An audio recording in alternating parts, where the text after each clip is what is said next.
Fala pessoal, tudo tranquilo? Estamos aí para mais uma semana de estudos da nossa geografia e hoje nós vamos falar aí sobre a Índia, sobre a geopolítica da Índia, bom, primeiro vamos começar falando o que tem lá na Índia, né? E depois vamos falar aí das relações da Índia com o mundo, ok? Tranquilo? Então, vamos lá. Lembrando que esse é o nosso último conteúdo antes da nossa atividade avaliativa, antes do nosso último trabalho, aquele que vale 5 pontos, né? Show de bola, então, né? Então, vamos lá, gurizada. Deixa eu abrir aqui, compartilhar o nosso famoso PowerPoint aqui, só dar mais uma aumentada na tela aqui para ficar melhor da gente assistir. Então, vocês já estão vendo aí, né? Geopolítica da Índia. E aqui o meu vídeo aqui. Isso aí, gente. Então aí, geopolítica da Índia. Para quem não sabe, a Índia é aquela península ali, né? Então vamos adiante aí, começando aí bandeira da Índia aí no cantinho aí para todo mundo assistir aí, ver qual é que é da bandeira da Índia, quais são as cores, né? Um PIB aí de 4,5 trilhões, isso em 2019. A gente tem que dar uma atualizada nisso e a gente sabe que provavelmente baixou, né, em função dessa nossa pandemia maravilhosa, entre aspas, aí que está rolando, né? População de 1,52 bilhão de habitantes, estimativa também de 2019. Segundo lugar no mundo, né? Segundo país mais populoso do planeta, né? Renda per capita de 3.700 dólares e um IDH, um Índice de Desenvolvimento Humano, de 0,54. Então, antes de começarmos a saber da Índia, vamos começar a saber das coisas que tem na Índia, né? Região industrial da Índia, então todas essas partes rosas aí que vocês estão vendo aí, todos esses aglomerados aqui, marcadinhos em rosa, que são áreas industriais. Ó, 1, 2, 3, 4, 5, 6, 7, 8, 9, 10, 11 áreas industriais na Índia. Então, não é um país sem industrialização, um país industrializado, né? As estrelinhas aí são indústrias de alta tecnologia, e aí nós temos os minerais, carvão, petróleo, gás natural, refinaria de petróleo, oleoduto, gasoduto, minério de ferro, manganês, cromo, bauxita, ou seja, na Índia nós temos tudo que, por exemplo, tem na Rússia, nós temos tudo que tem nos Estados Unidos, nós temos tudo que tem no Brasil, isso em questão de minérios, né? Então, o processo de industrialização da Índia, em termos modernos, né, começa em 1947, após a Segunda Guerra, quando a Índia já estava se tornando um país independente da Inglaterra. Para quem não lembra, aí, nessa independência da Índia e da Inglaterra, nós temos a figura, né, de Gandhi, que fez a Índia ter a sua independência sem derramar uma gotinha de sangue, né? Só torturando psicologicamente os ingleses, né? Por conta da destruição significativa da indústria europeia, ou seja, haviam indústrias europeias ali e os hindus destruíram essas indústrias, né? Motivadas sobretudo pela vitória do nacionalismo indiano. Foi um processo acelerado, de modo que até hoje a Índia continua em plena industrialização, com altas taxas de crescimento econômico e se tornando cada vez mais um país relevante no cenário econômico global, ok? Só para salientar ali algumas indústrias que existem na Índia, lá nós temos a Indian Oil, famosa mundialmente, aí, principalmente lá na Ásia, né? Nós temos um grupo chamado o Grupo Tata, de um empresário famosíssimo e bilionário, chamado Ratan N. Tata, né? provavelmente é assim que se pronuncia, porque eles têm sotaque inglês lá, né. Nós temos a Tata Motors, a Tata Steel, né, todas elas desse grupo, né, e esse gigantesco conglomerado é composto de 94 empresas que atuam em mais de 80 países, nos mais diversos setores industriais. Aí nós falamos de siderurgia, química, automobilístico, aeronáutico, aeroespacial, né, informática e por aí vai. Eu gostaria de salientar também uma coisa que nós aqui ocidentais deixamos passar batido, que lá na Índia existe duas empresas, duas produtoras enormes de cinema, né, que produzem cinema para a Ásia inteira, e inclusive ou fora da Ásia, países assim como a Inglaterra, por exemplo, né, que é a famosa Bollywood, né. É parecido com algum outro nome que vocês conhecem, parecido com Hollywood? Pois é. Então, é a grande produtora de cinema de lá. Quem já não viu um filmezinho de Bollywood, procure na Netflix, porque está cheio. E você sabe que quando um filme chega na Netflix, é porque o filme é o cara, né. Então é uma grande produtora de cinema, de televisão. Temos aí alguns artistas aí na tela, alguns cartazes, alguns talvez alguns até vocês já tenham assistido, né. Então nós temos uma produtora enorme de cinema muito grande lá, né. Bollywood é a indústria de cinema de língua hindi. Hindi é a língua nativa da Índia, né. A maior indústria de cinema indiana, em termos de lucros e popularidade a nível nacional e internacional. O nome Bollywood sugere da fusão de Bombaim, antigo nome de Mumbai, cidade onde se concentra essa indústria, né, e Hollywood. Então aí nós temos Bollywood, né. O primeiro filme foi realizado em 1913 ainda, antes da Revolução Russa, né, antes da Primeira Guerra Mundial. Foi o primeiro filme mudo feito na Índia. Por volta da década de 30, essa indústria produzia cerca aí de, acreditem, 200 filmes por ano. Claro, filmes não havia a tecnologia que eles têm hoje, né, era a tecnologia da época. Mas produzir 200 filmes por ano não era pouca coisa não, hein. Hollywood não fazia isso. Então Bollywood emprega pessoas de todas as partes da Índia e atrai milhares de aspirantes a atores, modelos, atores televisivos, atores de teatro e até pessoas comuns vêm para Mumbai na esperança de se tornarem estrelas, ou seja, é a Globo da Índia, é a Hollywood da Índia, né. Os filmes de Bollywood são produções de vários milhões de dólares, com os mais caros a custarem até cerca de 10 milhões. Isso aí mesmo, gurizada, vocês leram e eu disse 10 milhões, né. No entanto, estão em pauta projetos mais ambiciosos que pretendem ultrapassar em muito esse valor. Quando os filmes aqui do Ocidente, né, e a televisão quando do Ocidente começa a ter uma maior distribuição na Índia, passou a existir uma pressão para que os filmes de Bollywood atingissem os mesmos níveis de produção, particularmente em áreas como os efeitos especiais. Ou seja, vocês estão vendo que o governo tem uma participação nisso aí, e ele coloca um pila em cima de Bollywood, e ele faz questão que as empresas do país, né, sejam melhores e maiores e produzam mais do que as empresas internacionais, o que faz com que o país cresça. Isso é ótimo, né. Então na Ásia, na África, na Europa, com destaque para a Inglaterra, são grandes apreciadores dos filmes de Bollywood.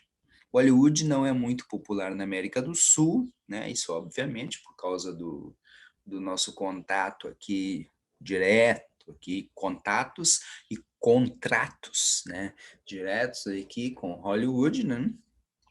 Contudo, tem algum reconhecimento em países como a Guiana e o Suriname, e também no Caribe e nas ilhas de Trinidad e Tobago, sendo que em todos esses países mencionados, os descendentes de indianos compõem a maioria da população. Então aí a gente já sabe o porquê, né. Não é porque os governos fazem uma propaganda, assistam filmes de Bollywood. Não, é que os caras já são descendentes, então eles já conhecem, né? Em 2006, o filme Doom 2, para quem não assistiu aí, é muito legal, procura, tá lá na Netflix, né, foi parcialmente rodado no Rio de Janeiro, né? Isso já é com a ideia de trazer desculpa, Bollywood para o Rio de Janeiro. Bom, e aí nós temos a concorrente de Bollywood, que é Tollywood. Tollywood, ela já faz algumas produções mais modernas, bem mais modernas, vocês podem ver os cartazes aí, pessoal, né, bem mais jovem, bem mais moderno. Alguns atores aí até vocês já devem ter visto, aqui esse cidadão aqui no cantinho aqui, né, esse outro aqui também, né, algumas atrizes também, essa aqui, vocês conhecem ela, já devem ter visto, estão aí na Netflix, né? E, falando em Netflix, novamente, essa aqui é a produção indiana que está bombando no momento aí. Vamos falar dela mais adiante aí, né? Uma das franquias cinematográficas mais cativantes dos últimos anos não é estrelada por super-heróis mascarados ou guerreiros das galáxias. Sequer vem de Hollywood, mas não deve nada aos longas norte-americanos. Isso é uma propaganda que eu estou fazendo aí, porque eu ganhei um troco aí para fazer uma propaganda, tá, do filme. Dividido em dois longas, o início de 2015 e a conclusão em 2017, e disponível na Netflix do Brasil, a saga Bahubali, esse é o nome, não esqueça do nome, mostra a força e a produção indiana da chamada Tollywood, indústria de filmes falados em Telugu, língua do sul do país, que tenta rivalizar com a famosa Bollywood de Mumbai, falante do Hindi, que eu já comentei aí, né? Então, depois de falarmos aí um pouco das indústrias, dos minerais existentes lá e das duas grandes produtoras de cinema, que fazem parte da industrialização, vamos falar então um pouquinho da relação da Índia com o mundo. Então, a Índia é um país emergente. Aí nós temos aí, em 2019, ali, os líderes do G5, chamado G5, né? E esse G5, do grupo dos 5 países emergentes do mundo, eles também fazem parte do G20, o grupo dos 20 maiores países do mundo, mais influentes, né? Nós vamos saber mais adiante aí quem são esses G5. Vocês já estão vendo ali que tem o nosso presidente aqui, então o G5, né? Brasil, Brasil, Rússia, China, Índia e África do Sul. Tá aí nós já falamos desses caras aí, né, dos BRICS, né? Então a Índia faz parte dos BRICS. A Índia, como um dos principais países emergentes do planeta, apresenta grande potencial busca reordenar-se em vários aspectos, como no mercado, na política, além de apresentar uma alta taxa de crescimento. Importante salientar isso aí, tá? Não vamos esquecer desse detalhe, o professor pode perguntar. Alta taxa de crescimento, o que contribui para as relações econômicas no exterior. Está em pleno processo de globalização, portanto, sua economia está em evolução. Aqui nós temos os países espalhados pelo mundo aí, estes em azul mais forte aí, são os nossos países águias, né, as águias, os emergentes, né, e esses países aí em verde são os que representam o ninho das águias, né, ou seja, são aqueles que estão crescendo. Então, esse é um mapa aí dos principais países emergentes no mundo. Estes em azul e estes em verde. Tranquilo? As águias e o ninho das águias. Observem que o Brasil está entre as águias, o México também, a Índia também está entre as águias, a China, a Rússia, todos esses que eu estava falando antes, aí, o Egito, a Turquia. É. Seguindo, então os países emergentes ou em desenvolvimento, vamos ou seja, estamos falando da Índia. Vamos focar na Índia. São classificados a partir de seus dados políticos e sociais, tais como o IDH. O IDH, para quem não lembra aí, coloquei aí na tela, é uma medida comparativa usada para classificar os países pelo seu grau de desenvolvimento e para separar os países desenvolvidos, muito alto desenvolvimento humano, em desenvolvimento, desenvolvimento humano médio e alto, e subdesenvolvidos. Tranquilo? Como é que se calcula, então, que um país é desenvolvido? Pelo seu IDH. Como é que se calcula que ele é subdesenvolvido? Pelo seu IDH. Como é que se calcula que ele está saindo do subdesenvolvimento e caminhando em direção ao desenvolvimento? Também pelo seu IDH. E a Índia é um desses países que está emergindo, ok? Os números apontados por essas estatísticas contam a destacar o nível em que cada país se encontra. Então aí, só para lembrar, quem são os BRICS, né?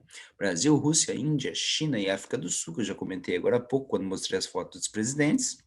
O termo BRICS não é um grupo econômico, lembrando novamente, né? Foi criado pelo economista Jim O'Neill, em 2001, para referir-se aos 5 países que apresentarão maiores taxas de crescimento econômico até 2050.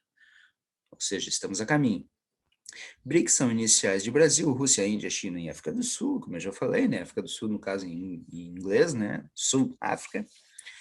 Países em desenvolvimento que, conforme as projeções, serão os maiores econômicos serão maiores economicamente que o G6. Quem é o G6? Estados Unidos, Japão, Alemanha, Reino Unido, França e Itália. Ou seja, até 2050 a Índia será maior que os Estados Unidos. É isso aí que estou falando mesmo? Maior que o Japão? Maior que a Alemanha, que o Reino Unido, que a França, que a Itália? Essa é a projeção, ok? Então aí, novamente, né? Lembrando que não é um bloco econômico, estão aí os presidentes ainda no seu primeiro encontro após as suas eleições, né, que isso foi aí, quando isso? Em 2019, né? O G5. Estamos aí Quando a gente olha esse cara aqui, o presidente da Rússia, na TV, a gente acha que ele é um baita de um homem, né? Mas olha o tamanho do cara, bem pequenininho, só para distrair um pouco, tá? Então, os BRICS, também chamado de G5, e a Índia faz parte. Quais seriam as características aí da Índia especificamente? Grande disponibilidade de recursos naturais, como eu mostrei lá no início, aumento de taxas do IDH, valorização dos mercados e capitais, como vocês viram lá no início, lá que eu falei dos filmes lá, das produtoras nacionais, das empresas, vocês veem que os caras valorizam mesmo o que é deles, né? Não tem complexo de vira-lata aí, os caras se valorizam. Grande extensão territorial, como vocês viram no mapa, a Índia não é pequena. Estabilidade econômica recente, produto interno bruto, PIB, né, em ascensão, disponibilidade de mão de obra e mercado consumidor em alta, ou seja, tem tudo que um país precisa para desenvolver-se, né?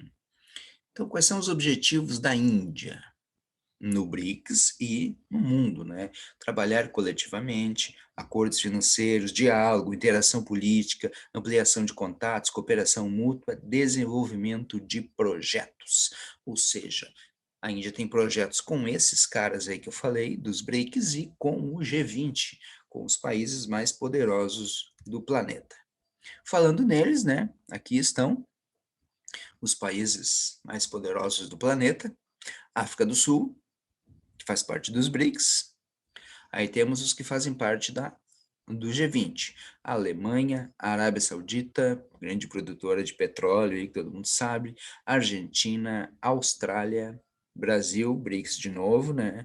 Canadá, China, BRICS de novo, né? E a China, não precisa nem falar da China, né? A China está na ponta das línguas aí, na ponta da economia, todo mundo fala dela, né, bem ou mal, mas falha de mim, né?